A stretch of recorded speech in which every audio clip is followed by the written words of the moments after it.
Have you ever wondered what Los Angeles looked like a century ago? Before the freeways, before the smog, before the sprawl we know today? 100 years ago, Los Angeles was in the middle of the most explosive growth any American city had ever seen. We're talking about a place that more than doubled its population in a single decade. A city that was producing a quarter of the world's oil supply. A place where Hollywood was inventing an entirely new industry that would change entertainment forever. But 1920s Los Angeles was also a city of deep contradictions. Sunshine and segregation, movie palaces and Klan rallies, red trolley cars and the first traffic jams. For this video, we're going to transport ourselves back exactly 100 years and examine what daily life was really like in the City of Angels during the mid-1920s. We'll look at what people earned, what they paid for rent and groceries, how they got around, and where they lived. We'll explore the booming oil fields, the glamorous movie studios, and the dark underbelly that most people don't talk about. The population explosion. To understand Los Angeles in the mid-1920s, you first have to understand just how fast this city was growing. In 1920, Los Angeles had a population of about 576,000 people. By 1930, that number had jumped to over 1.2 million. That's a growth rate of nearly 115% in just 10 years. The city went from being the 10th largest in America to the 5th largest, seemingly overnight. Where were all these people coming from? Most of them were arriving from the Midwest and the Great Plains. Farmers struggling with falling crop prices, factory workers looking for new opportunities, and families simply seeking a better life under those famous California skies. The Atchison, Topeka, and Santa Fe Railway was running organized excursion trains promoting Southern California. A large portion of LA's new residents during this period were white Protestant families who had recently arrived from states like Iowa, Kansas, and Nebraska. But it wasn't just Midwesterners. Los Angeles was becoming remarkably diverse for its time. The Mexican population tripled during the 1920s, growing from about 33,000 to nearly 100,000 people. The city earned the nickname Mexican Capital of the United States. African Americans were arriving too, part of what historians call the First Great Migration. Black families came primarily from Texas, Louisiana, and Oklahoma, traveling west on the Southern Pacific Railroad. The black population more than doubled during the decade, though it remained a small percentage of the overall city until 1930. Little Tokyo in downtown LA became the largest Japanese-American urban community in the entire nation. Chinese families maintained a presence in the original Chinatown near the plaza, though that community would later be displaced. Now, here's something interesting. A significant number of people moving to Los Angeles weren't coming for jobs or opportunity in the traditional sense. They were coming because they were sick. For decades, doctors had been telling tuberculosis patients that Southern California's dry, warm climate could cure their illness. Promotional pamphlets with titles like California for Fruit Growers and Consumptives circulated throughout the country. Los Angeles marketed itself as the land of eternal spring and the climatic capital of the world. These health seekers, as they were called, flooded into the region from the 1840s all the way through the 1920s. One magazine claimed that 30,000 to 40,000 people who would have died in eastern climates had been saved by moving to Southern California. Whether that was true or not, the belief certainly drove migration. Black gold, the oil boom. If you visited Signal Hill, just south of Los Angeles, in early 1921, you would have seen rolling farmland dotted with wildflowers. Visit that same spot 6 months later, and you would have witnessed one of the most dramatic transformations in American industrial history. On June 23, 1921, around 9:30 in the evening, Shell Oil Company's Alamitos No. 1 well struck oil at a depth of about 3,100 feet. The pressure was so intense that oil shot 114 feet into the air. That single well would eventually produce 750,000 barrels over its lifetime. What happened next was nothing short of an oil rush. By April of 1922, less than a year after that first strike, 108 wells were pumping 14,000 barrels daily. By fall of 1923, Nearly 300 wells were producing 259,000 barrels every single day from the Long Beach oil field alone. Here's a statistic that still amazes me. In 1923, California was producing 1/4 of the entire world's oil output, and most of that oil was coming from the Los Angeles basin. Signal Hill became so valuable that it incorporated as an independent city in 1924 specifically to avoid paying Long Beach's per-barrel tax. The residents even elected a woman, Mrs. Jessie Nelson, as their first mayor. She was actually California's first female mayor, which was quite remarkable for the time. The Inglewood oil field, discovered in September 1924, grew even faster. It went from 2,000 barrels per day in March 1925 to 110,000 barrels daily by July of that same year. That's a 55-fold increase in just 4 months. By 1924, oil had surpassed agriculture as California's largest industry. The money flowing into Los Angeles from petroleum-funded construction attracted workers and helped power the real estate boom that was reshaping the entire region. What things cost. So, what did everyday life actually cost in 1920s Los Angeles? Let's break down some real numbers from the historical record. The average American earned about $5,400 per year in the mid-1920s, which would be roughly equivalent to $99,000 today when you adjust for inflation. Factory workers earned about $24 per week. Housing in Los Angeles was notably affordable compared to eastern cities. Apartment rents typically ran under $60 per month for most working families, which was considerably cheaper than what you'd pay in New York or Chicago. An average new house cost between $6,000 and $7,000. What about groceries?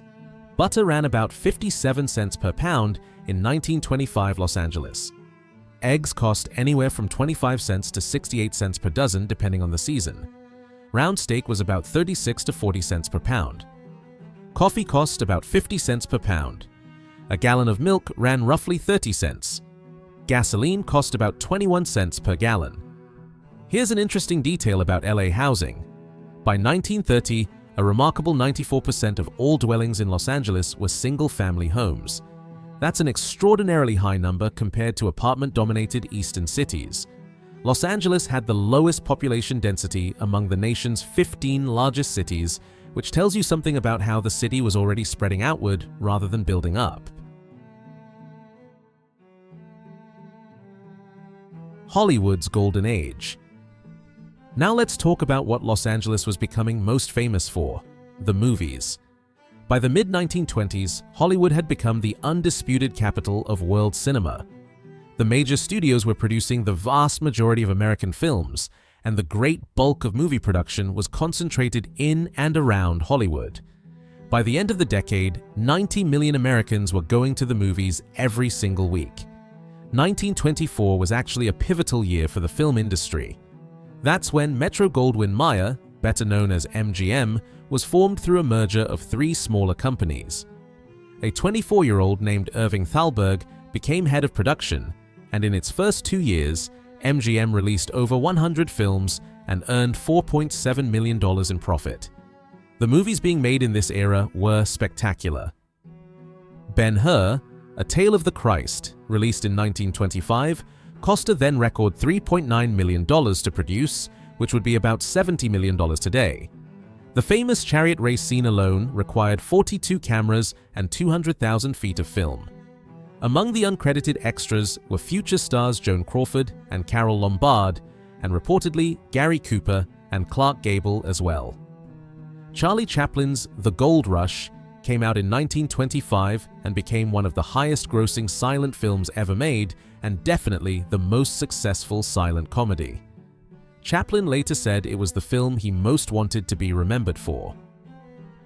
The Phantom of the Opera, with Lon Chaney, featured a full-scale replica of the Paris Opera House built on Stage 28 at Universal. Where did Angelenos go to watch these movies? The movie palaces of this era were truly something to behold. Grauman's Egyptian Theater on Hollywood Boulevard had opened in 1922 and cost about $800,000 to build. It seated nearly 1,800 people and hosted the premieres of The Ten Commandments, The Thief of Baghdad, and The Gold Rush. The $1 Million Theater on Broadway downtown featured over 2,300 seats and one of the largest stages west of Chicago. Ben-Hur had its Los Angeles premiere at the Biltmore Theater in August 1926 and ran for months to packed houses. And here's a bit of trivia. Construction on Grauman's Chinese Theater, probably the most famous movie palace of all, began on January 5, 1926, though it wouldn't open until May 18, 1927. Homes and daily life. What did Los Angeles homes actually look like in the mid-1920s? Two architectural styles dominated the landscape. The craftsman bungalow was everywhere. These houses featured 1 or 1.5 stories with open floor plans, wide front porches, built-in cabinets, hardwood floors, and exposed wooden rafters. The Gamble House in Pasadena, built in 1908, is probably the most famous example. What's remarkable is that Sears actually sold do-it-yourself bungalow kits that spread this California style all across the country. The other dominant style was Spanish Colonial Revival, which peaked in popularity between 1918 and 1930. You know these houses when you see them: white stucco walls, red clay tile roofs, arched windows and doorways, and black ornamental ironwork. This style was inspired by the Panama, California exhibition held in San Diego from 1915 to 1917. What about inside these homes? Here's where things get interesting. In the mid-1920s, most American kitchens still used iceboxes, not refrigerators. An icebox was essentially a wooden cabinet lined with tin or zinc and insulated with cork or sawdust. The iceman would deliver blocks of ice regularly, and housewives had to empty the drainage pan every day. Electric refrigerators existed, but were incredibly expensive. In 1922, a refrigerator cost about $714 when a Model T Ford cost $476. By 1930, only 8% of American homes had mechanical refrigerators. Electricity itself was spreading rapidly.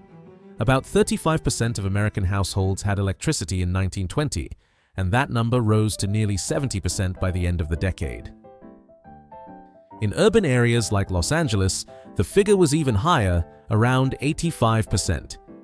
Telephones were in about 35% of US homes by 1920, though most were connected to party lines shared with neighbors. Radio was the exciting new technology. Los Angeles got one of its earliest commercial radio stations, KNX, in December 1921, and several more followed within months. By 1929, about 40% of American households owned a radio, with urban areas and the West Coast seeing even higher adoption rates. Getting around: red cars and automobiles. How did people get around Los Angeles 100 years ago? The answer might surprise you if you only know modern LA. The Pacific Electric Railway, fondly known as the Red Cars, was at its absolute peak in the mid-1920s. This was the largest electric railway system in the entire world. At its height, the Pacific Electric operated over 1,000 miles of track with 2,160 daily trains.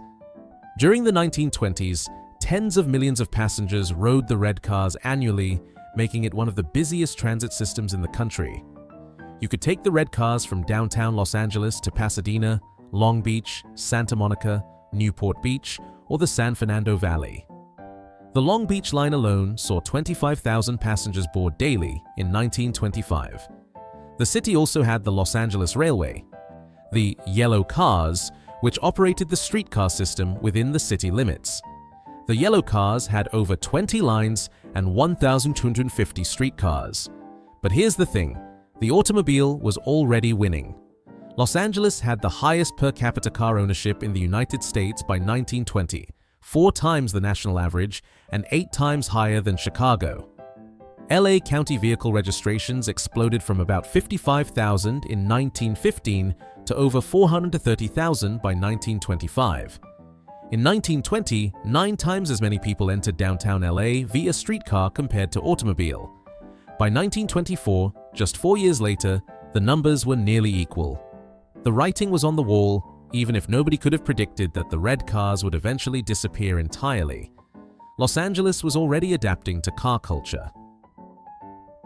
The city installed its first automated traffic signals in October 1920 at 5 locations on Broadway. These early signals weren't the lights we know today. They were mechanical devices with semaphore arms that said, "Stop" and "Go." By 1923, LA had expanded to 31 traffic signal devices throughout the city. Entertainment and culture. Beyond the movie theaters, what did Angelenos do for fun in the mid-1920s? Jazz was king. Central Avenue, running from Little Tokyo down to Watts, was becoming the jazz capital of the West Coast. The Lincoln Theater, built between 1926 and 1927, was the first major theater built specifically for African American audiences in Los Angeles. Clubs like the Club Alabama, the Downbeat, and Elks Hall drew crowds night after night. Now remember, this was prohibition. The 18th Amendment had banned the manufacture and sale of alcohol, but that didn't stop anyone. Speakeasies were everywhere during this era. In New York City alone, authorities estimated around 30,000 illegal drinking establishments. Los Angeles had its share too, with one newspaper estimating over 400 illegal bars in the city by 1919.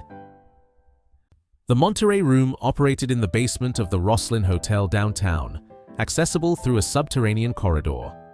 An area near Bunker Hill called Pound Cake Hill became notorious for its concentration of speakeasies.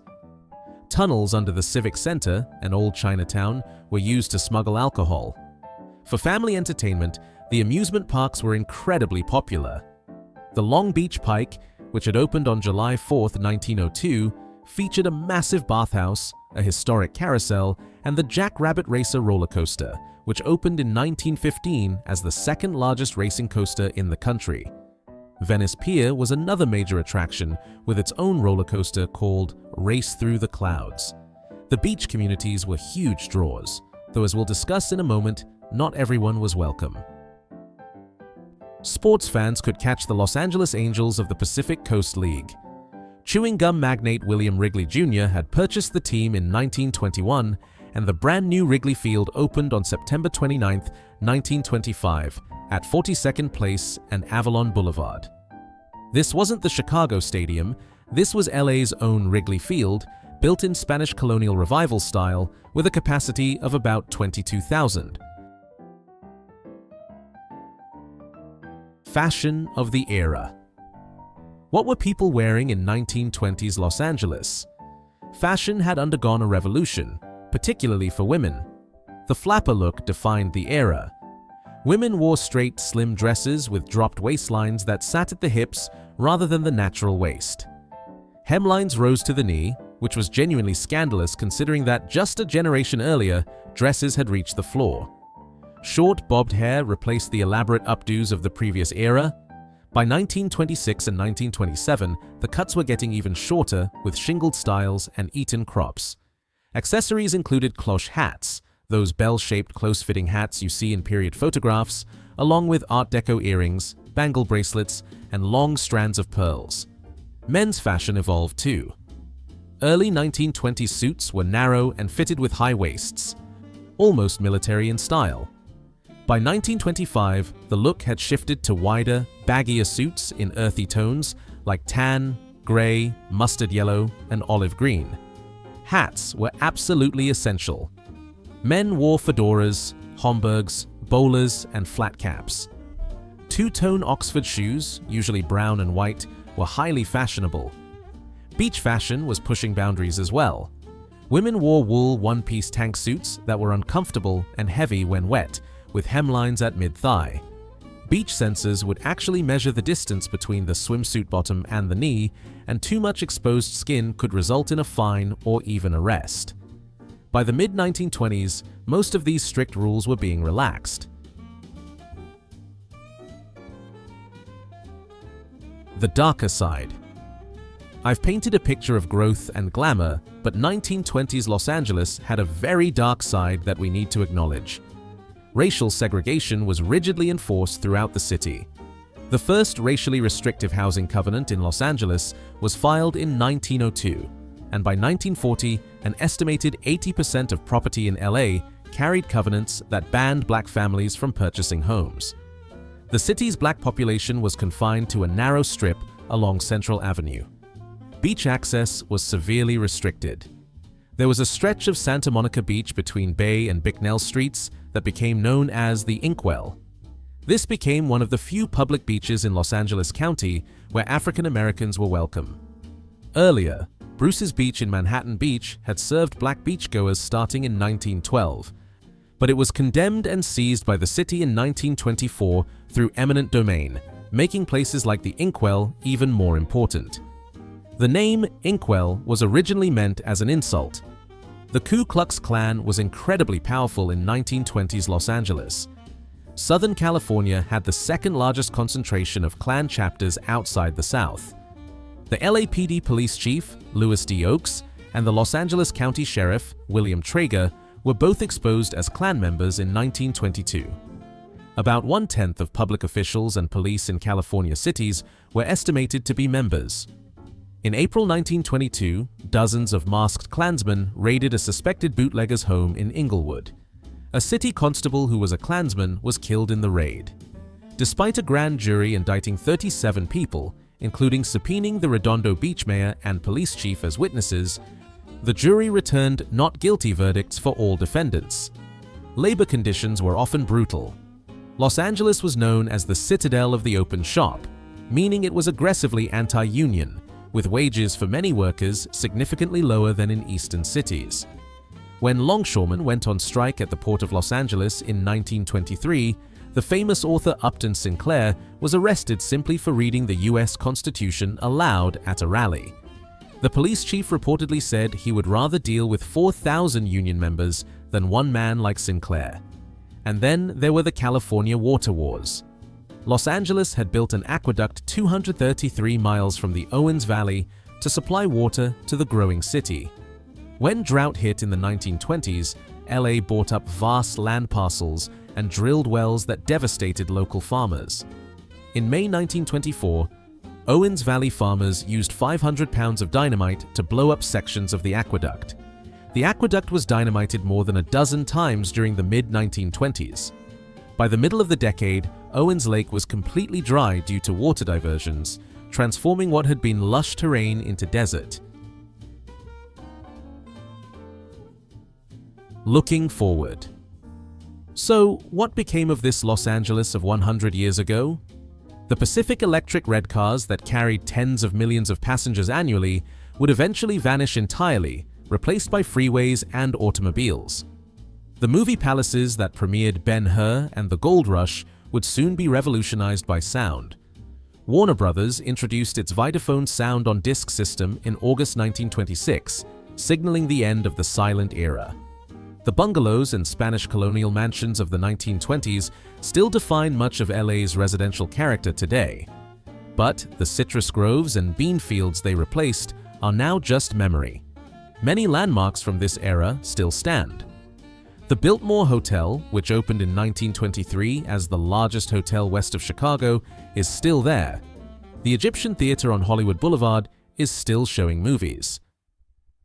The remaining Venice canals, though reduced from 13 to just 6, are still being paddled by tourists. Understanding Los Angeles in the mid-1920s means holding together all these contradictions: the sunshine and the shadow, the glamour and the brutality, the incredible growth and its hidden costs. It was a city being invented in real time, and the choices made during those years shaped the sprawling, complicated, endlessly fascinating metropolis we know today. Thank you for watching this journey back to Los Angeles 100 years ago. If you enjoyed this video and want to see more like it, please like, subscribe, and hit that notification bell. Leave a comment letting me know what other cities or time periods you'd like us to explore.